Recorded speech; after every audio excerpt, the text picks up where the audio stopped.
I never expected my first phone to become the key to justice. For over a decade, I was getting calls for a man I barely knew. Little did I know, that number would one day help me ruin my boss, before I reveal how a simple phone number brought my manager's empire crashing down. Hit that like button and subscribe if you've ever been burned by a toxic boss. This story is for you. The first time I realized my new Sony Ericsson K300, I was more than just a phone. I was in college, juggling a 2-hour commute and endless assignments.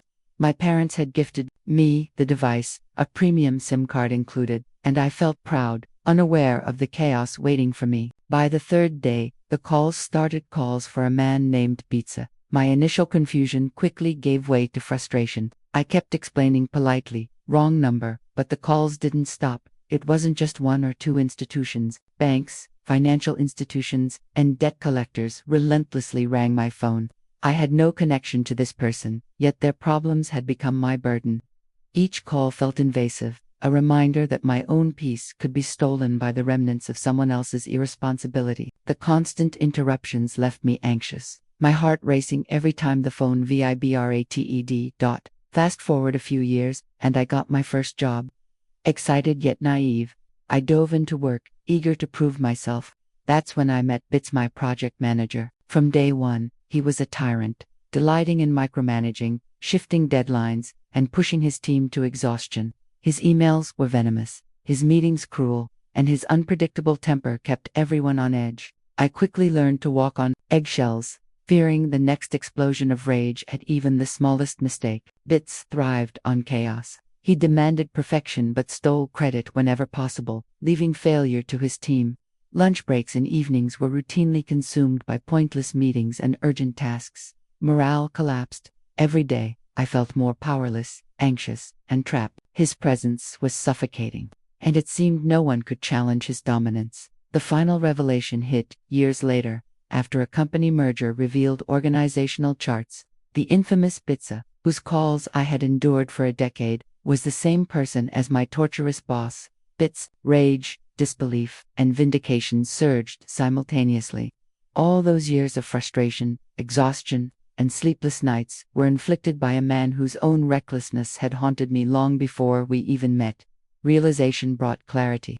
The injustice wasn't just professional, it was personal. My phone, once a source of pride, had connected me unknowingly to this manipulative, destructive man.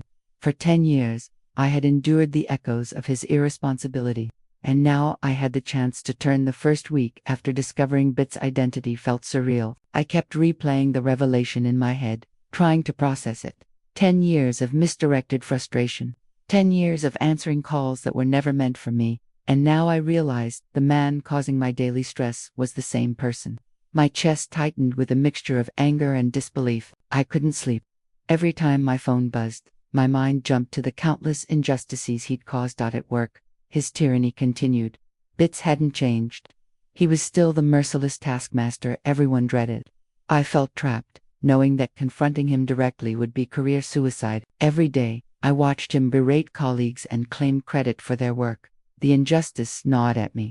I felt powerless in front of his authority, yet simultaneously, I harbored a dangerous knowledge he would never suspect a secret weapon I could wield against him. I tried to maintain a semblance of normalcy, but the stress built up like a pressure cooker. Emails arrived late at night, demanding impossible results. Meetings ate away at my lunch breaks. His unpredictable mood swings left me constantly anxious. I felt my health slipping.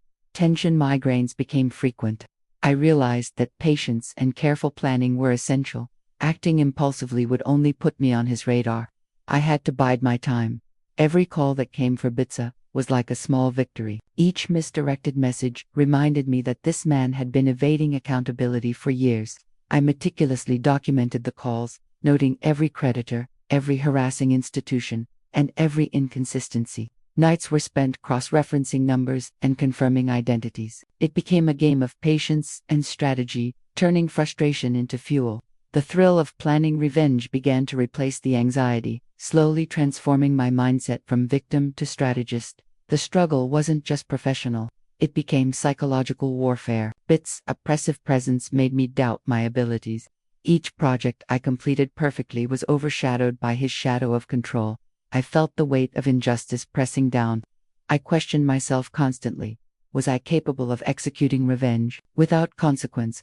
Could I trust myself to remain ethical while dismantling the man who had tormented me? The tension in my chest was constant, a reminder that the stakes were high. At home, I obsessed over strategies. I sketched plans on paper, detailing every creditor call, every institution that had unsuccessfully pursued him. I mapped his movements, cross-referenced his employment history, and noted patterns in his behavior. Nights were spent staring at screens, emails, and spreadsheets. Sleep became fragmented. My thoughts were consumed with justice and the anticipation of making him accountable for the first time. The mental weight was immense, but so was the satisfaction of knowing I held the cards. Meanwhile, Bitz continued his reign of terror at work. I observed him manipulating colleagues, intimidating juniors, and gaslighting superiors. His arrogance was staggering. He had no idea that the very number he had abandoned my number was slowly becoming his undoing. I imagined the irony. His past negligence would be the tool for his downfall. The thought gave me energy to endure my current stress, turning rage into methodical preparation. Days turned into weeks. I received dozens of calls from institutions chasing Bitz's debts. Each conversation required finesse. I couldn't simply release his number outright. That would be reckless and risk exposing my plan. Instead, I politely redirected callers, confirming the numbers while strategically supplying his current workplace number. The anticipation of his inevitable downfall became addictive. Every call was a small puzzle piece, a step closer to exposing him. At the office, the pressure remained. Bitz projects demanded perfection, but the more I observed him, the more I realized his arrogance would be his undoing. He overextended himself, relying on his underlings while disregarding protocols. Every mistake he made, every corner he cut, would later amplify the chaos I was about to unleash. I noted it all quietly, careful not to attract suspicion. The duality of enduring his tyranny while secretly plotting revenge created a sharp tension within me. Sleep deprivation became routine. I often woke at 3 a.m., my mind racing with calculations, ensuring every step in my plan was airtight. The more I learned about his financial recklessness, the more disgusted I became. How could someone so reckless be allowed to ascend in corporate power? I felt a growing sense of moral duty, not just personal satisfaction, but the necessity of exposing a man who had manipulated and destroyed trust across multiple fronts. Each day, I reminded myself to be patient. Patience was key. Any misstep could alert him to my intentions. My colleagues remained oblivious to the storm building quietly in my mind. I smiled politely in meetings, endured his tantrums, and nodded during his self-aggrandizing speeches. To everyone else, I was simply another compliant employee. Inside, I was a strategist preparing a meticulous, inevitable downfall. The psychological toll was heavy. I experienced a mixture of guilt and exhilaration. Was I justified in using the information gleaned from a simple phone number? Could revenge ever be fully ethical, even when the target was morally corrupt? These thoughts gnawed at me during quiet moments. Still, the more I considered Bitz's history of evasion and deception, the more convinced I became that what I was planning was righteous justice. Bitz's arrogance reached new heights. He openly flaunted achievements he had not earned and blamed juniors for errors that were clearly his own. My frustration peaked during one team meeting where he publicly berated a colleague over a minor discrepancy, taking full credit for their prior work. I clenched my fists under the table, my mind whirling with anticipation of the reckoning to come. Each injustice cemented my resolve. Meanwhile, I continued my research on Bitz's financial past. It was a labyrinth of unpaid debts, dodged creditors, and fabricated claims. Each piece of information revealed the depth of his audacity. I realized the perfect leverage existed right under my fingertips. My old phone number. This connection, trivial at first glance, was now a precision tool. It had the potential to disrupt his carefully constructed life.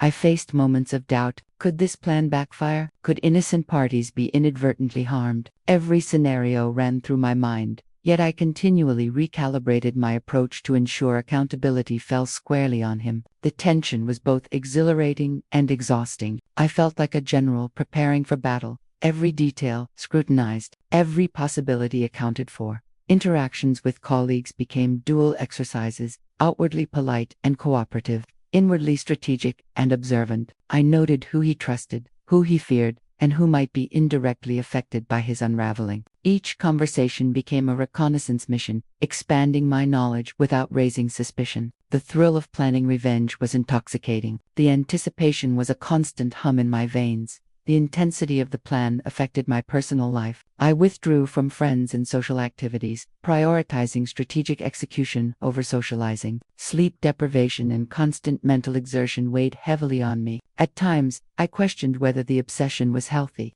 Yet the more I considered the justice involved, the more I reassured myself. This was about righting a wrong, and patience was the price for eventual victory. I practiced phone conversations in my head, rehearsing polite explanations, strategic and carefully timed read. Every call became an opportunity to tighten the net around him. The thrill of seeing him unknowingly step into his own consequences fueled me. Each scenario played like a chess match, with me several moves ahead. The psychological tension was relentless. I felt bursts of anger, guilt, exhilaration, and anticipation, often within a single hour. My body carried the stress, physically tension, headaches, shallow breathing, and restless nights. But the mental clarity and focus required to execute the plan kept me alert, sharp, and strategic. The struggle had become both a burden and a training ground for precision. Bit's behavior remained consistent. He remained unaware, confident, and arrogant. Each mistake, each misstep, each debt unaccounted for, only strengthened my strategy. I cataloged everything meticulously, ensuring that when the time came, his career, reputation, and financial recklessness would collide spectacularly. The tension built like a coiled spring, ready to release. Weeks passed, and the network of creditors and institutions grew restless. Calls intensified. Emails were repeatedly forwarded. Each interaction built pressure on Bitson, the man who had been my tormentor for years. I felt a mix of moral satisfaction and impatience, knowing that the culmination of these years-long injustices was nearing.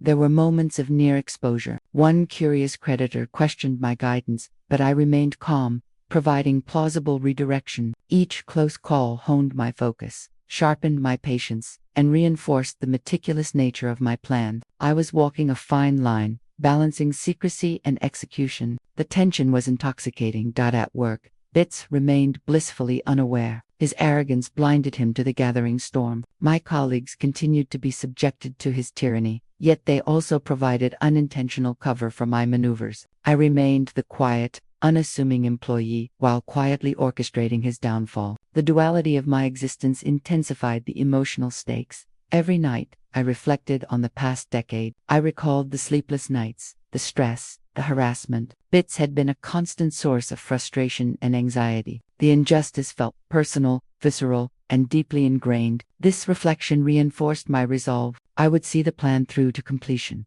Finally, after months of strategic patience, the pieces were in place. My unblocking of hundreds of numbers, the careful redirection to his current workplace, and the growing network of creditors waiting to connect had all aligned. The tension had reached a climax, and the time for the final phase, the execution of revenge, was nearly at hand. After months of quietly enduring Bit's tyranny and meticulously preparing my plan, the turning point finally arrived. The first glimmer of control came in a moment of clarity. I realized I held all the tools to dismantle him. Every call for Bitsa, every creditor inquiry, and every slip of his past behavior was now ammunition. My mind raced, plotting a precise path toward his inevitable exposure. The thrill of anticipation coursed through me like electricity. I began by creating a detailed log of every creditor, debt, and unresolved issue linked to Bit. I cross-referenced names, numbers, and addresses, building a network map of his financial negligence. Each data point was another arrow in my quiver. I realized that if I released this information strategically, the cascade effect would be unstoppable. The legal and professional implications alone were enough to paralyze him.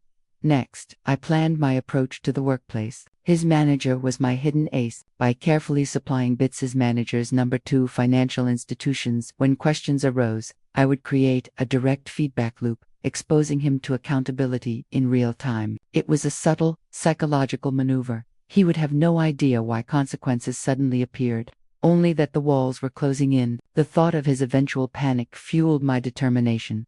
I rehearsed scenarios endlessly. Every potential outcome was considered. What if a creditor called multiple times? What if Bits tried to hide? What if his manager questioned my actions? I wrote scripts in my notebook, memorized phrasing, and practiced polite but firm Each mental rehearsal tightened my plan, ensuring I could respond to surprises without faltering. The excitement was a heady mix of fear and exhilaration. The key challenge was timing. I needed to ensure maximum impact, a domino effect of chaos that would leave Bits with nowhere to hide. I waited for weeks, monitoring his movements, noting work schedules, and observing patterns. Every detail mattered: when calls would be returned, how quickly he responded to urgent emails, which colleagues could inadvertently amplify his panic. Timing became a weapon in its own right. As the plan took shape, I noticed a shift in my own psychology. The helplessness I had endured for years transformed into empowerment. I no longer felt like a victim. I was the orchestrator of justice. This shift made the daily grind at work tolerable, even invigorating. Each interaction with Bits became a strategic reconnaissance mission,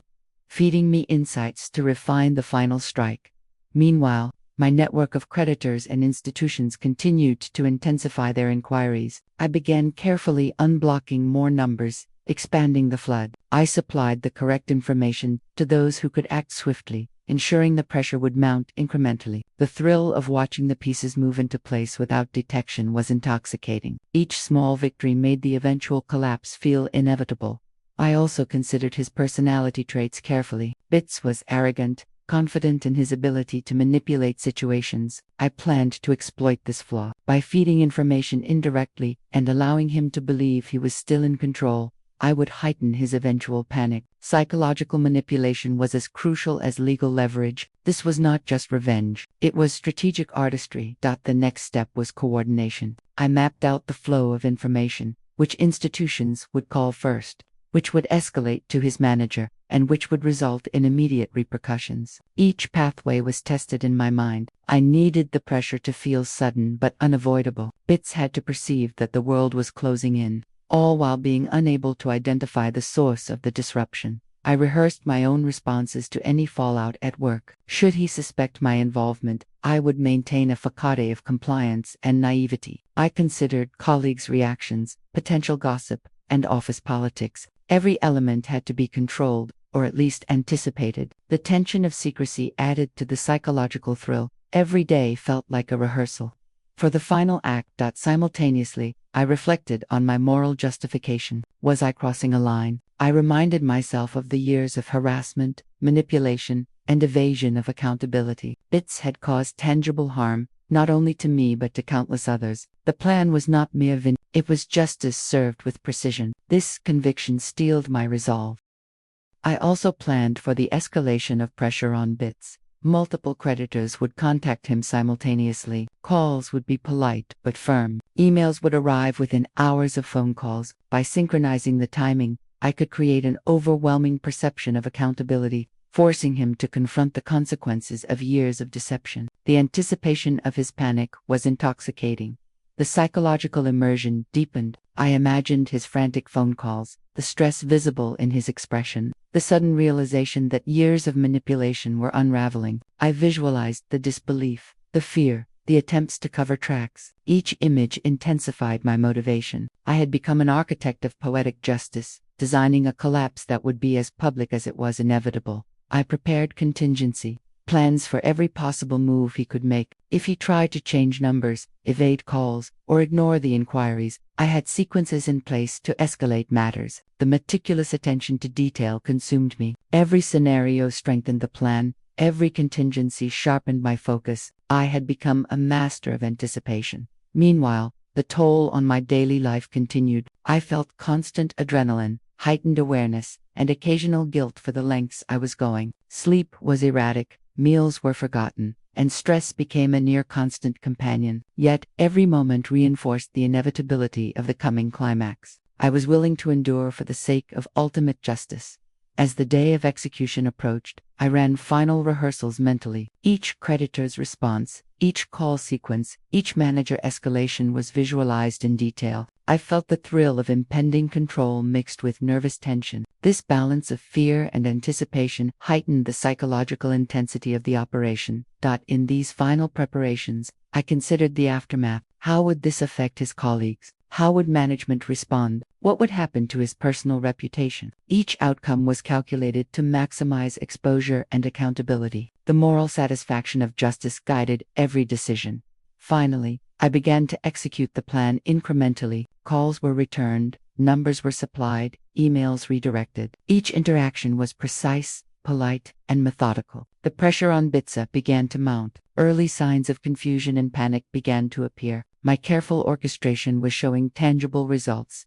Every day, I monitored responses, noting shifts in behavior. He began answering calls more frequently, checking records obsessively, and attempting to rationalize the sudden influx of inquiries. I watched from a distance, savoring the subtle cracks in his confident facade. Psychological tension became palpable, both for him and, secretly, for me. In anticipation, I kept meticulous notes on his responses, documenting signs of stress, attempts to deflect, and desperate maneuvers. Each entry reinforced the effectiveness of the plan. The crescendo was building, and I felt an intoxicating mix of satisfaction and excitement. Years of patience were finally paying off. The complexity of my execution ensured that he could not trace the source. Each creditor believed their inquiry was isolated. Each manager call appeared procedural. The layers of plausible deniability protected me completely, while maximizing pressure on Bit. I was invisible, yet omnipresent in his unraveling. Weeks passed as the crescendo of chaos built. His panic increased daily. The relentless inquiries forced him to confront the full scale of his mismanagement and deception. Calls that had once been ignored or evaded now became urgent and unavoidable. The tension within him mirrored the tension I had endured for years. The culmination was near. All the groundwork, the strategic blocking and unblocking, the carefully orchestrated flow of information, had aligned. Bitsa was about to face a reckoning so complete it would leave no room for escape. The psychological satisfaction of witnessing the collapse of a tyrant was almost overwhelming. The day the first calls began to cascade was electric. I watched quietly from my routine, outwardly calm but internally exhilarated. Bitsa's office phone buzzed incessantly, each ring a heartbeat echoing years of injustice. I imagined him answering each one, confident that this was just another day, only to hear the polite but unrelenting confirmation that his debts, misdeeds and evasions had caught up with him. By mid-morning, the atmosphere in the office began to shift. Bitsa's confident stride faltered. His desk, once a fortress of control, now became a cage. Emails pinged like an alarm system, each one carrying a subtle threat. Unpaid loans, harassing collectors, urgent creditor inquiries. He frantically searched for solutions. Yet each path was blocked by the careful sequence I had set in motion. I imagined his internal panic. The arrogance that had shielded him for years now became a vulnerability. I pictured him dialing numbers desperately, trying to find someone who could resolve the mess. Every polite redirection I had supplied acted like a trapdoor beneath his feet. He was smart, but not careful enough to anticipate the consequences of abandoning his number and the debts tied to it. Colleagues began whispering, sensing something unusual. Bitsa, now visibly unsettled, attempted to maintain composure, but the cracks in his facade were evident. Every answered call, every forwarded message, further tightened the net. I could almost hear the mental calculations racing through his mind, trying to make sense of a world suddenly collapsing around him. The crescendo built as creditors began contacting his manager. Professional repercussions became immediate. Requests for clarification, notifications of overdue accounts, and warnings about legal action poured in. Bitsa's confident authority evaporated under the weight of scrutiny he could no longer control. The irony was almost delicious. The same phone number that had caused me years of frustration was now the instrument of his undoing. By mid-afternoon, the signs of panic were unmistakable. Bitsa's usually composed demeanor had given way to visible stress. His hand shook slightly as he typed emails, his posture slumped, and his usually sharp tongue faltered. Every attempt to regain control backfired, creating a ripple effect that magnified the chaos. I felt a mix of satisfaction and awe at the precision of the plan coming to life. The network of creditors, guided subtly by my careful redirections, worked as an invisible army. Each inquiry compounded the pressure, leaving Bitsa with no room to maneuver. Legal notices were escalated, and calls for urgent clarification multiplied. He tried to contain it internally, but the sheer volume made him appear incompetent, even in front of his manager. The long-awaited reckoning was unfolding exactly as planned. I imagined the psychological torment. Bitsa had spent years evading responsibility, manipulating colleagues, and exploiting systems for personal gain. Now, each call, each email, each piece of feedback chipped away at his confidence. He was forced to confront the consequences of actions he had long assumed would go unnoticed. The poetic justice was nearly tangible. By late afternoon, murmurs of concern began circulating among other staff. Bitsa's previously unquestioned authority was eroding rapidly. The once intimidating figure was reduced to a man scrambling to respond to crises he could neither predict nor control. I silently reveled in the reversal of power dynamics that had tormented me for years. Bitsa's attempts at damage control were frantic. He called creditors, managers, and even distant relatives, trying to reconcile debts and inquiries. Each attempt only intensified the scrutiny. My meticulous preparation ensured that every potential escape route was blocked. The stress and panic were building exponentially, like a storm reaching its zenith. At home, that evening, I replayed the day in my mind. Every email, every call, every sign of stress I had anticipated had come to pass. Bitsa, for the first time in years, was vulnerable, exposed, and accountable. The sense of triumph was overwhelming, yet tempered with the satisfaction of having executed justice rather than impulsive revenge. Within days, the fallout spread beyond the office. Legal and financial institutions pursued him rigorously, citing overdue debts, mismanagement, and fraud. His reputation suffered immediate and irreversible damage. Colleagues and managers, previously intimidated by his authority, now viewed him with suspicion and caution. The social and professional collapse was total. The moral satisfaction of the operation was profound. Bitsa had believed he could act with impunity, manipulating systems and people alike. The carefully orchestrated exposure not only punished him but restored a sense of justice. Years of anxiety, sleepless nights, and professional frustration were vindicated in a single, sustained crescendo of consequence.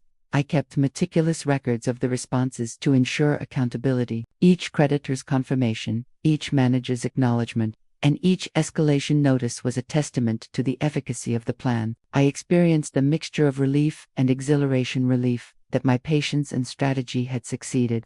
Exhilaration at seeing justice unfold without personal risk. The emotional release was cathartic. The long-standing anxiety and powerlessness I had endured transformed into satisfaction and empowerment. I could finally breathe, knowing that a man who had caused suffering over years was now held to account. The psychological weight lifted gradually, replaced by a profound sense of closure. News of his professional downfall spread quickly. Office gossip, legal filings, and financial inquiries converged into a narrative of exposure and accountability. Bitsa's arrogance, previously unchecked, became the highlight of cautionary tales among colleagues. I listened from a distance, quietly savoring the realization that the years of meticulous planning had created a ripple far beyond my personal satisfaction. Over time, the complete collapse of his control became evident. The manager who had once relied on his unquestioned competence now viewed him with distrust. Creditors pursued aggressive action. Legal notices piled up. His personal and professional life had been systematically dismantled, all orchestrated through the quiet, deliberate actions I had taken months prior. I reflected on the journey, the initial anger, the sleepless nights, the planning, and the execution. All of it had been guided by patience, observation, and strategy. Revenge had not been impulsive. It had been precise, ethical in its targeting, and deeply satisfying. Each step of the process reinforced the principle that justice, when carefully executed, can be both powerful and humane. Finally, I noticed a profound change in myself. The experience honed my resilience, patience, and strategic thinking. I had endured personal and professional torment, transformed it into action, and emerged with not only vindication but personal growth. The satisfaction was twofold: justice served, and a deeper understanding of my own capabilities.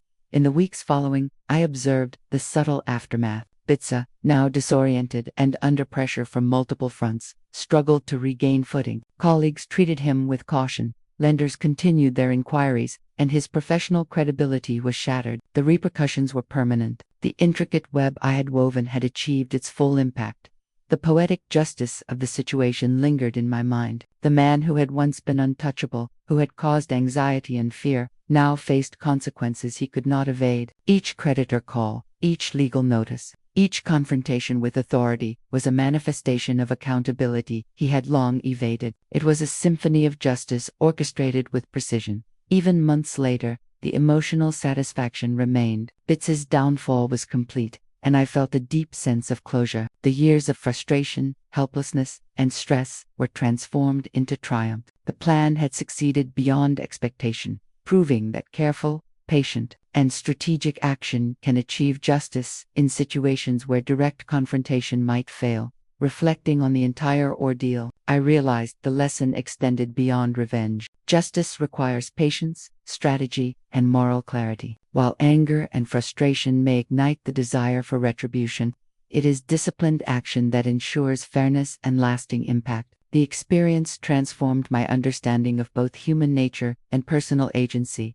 In the end, Bitz's exposure served as a cautionary tale. Those who attempt to evade responsibility, manipulate others, and exploit systems will eventually face consequences. I had witnessed firsthand the transformation of power dynamics, where the oppressed, armed with patience and strategy, could achieve justice against even the most arrogant and untouchable adversaries.